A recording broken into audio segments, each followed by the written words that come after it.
作为法罗群岛的首都，托尔斯港浓缩了整个群岛的文化与灵魂。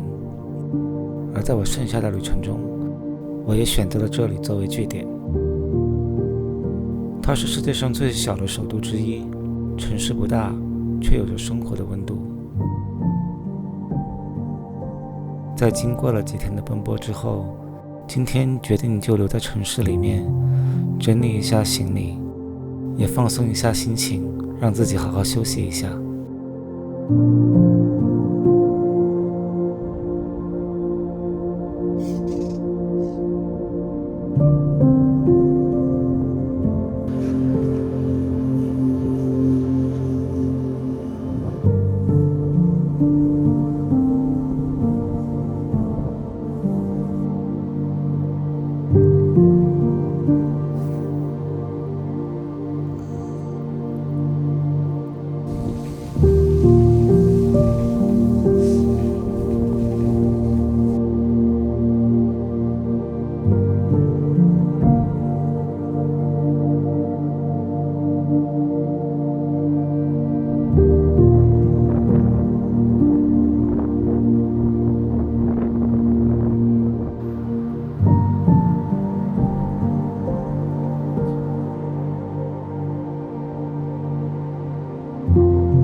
Continue for 1 kilometer.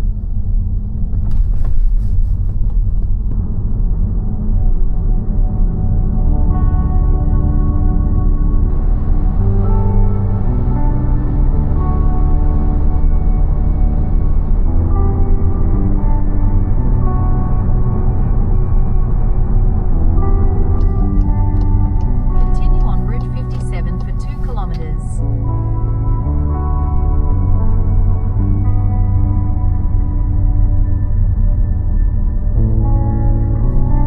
In 200 meters, your destination will be on the right. 离开托尔斯港大约15分钟的车程，有一个小村庄，这里是法罗最重要的历史遗迹之一。海边有一座建于12世纪的教堂遗址，旁边还保留着一座已经有1000年历史的木屋，据说这是世界上最古老的木屋。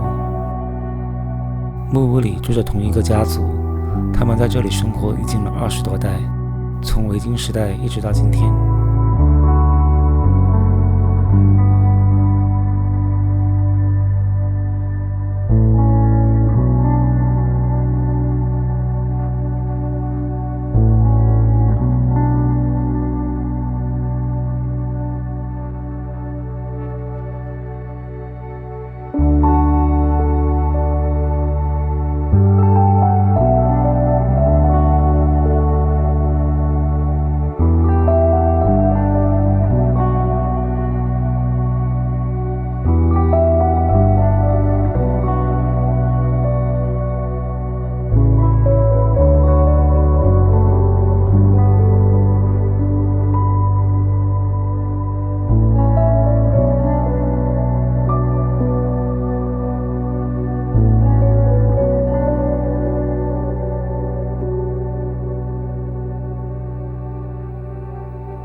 在这里，时间并没有被遗忘，而是悄悄地在延续。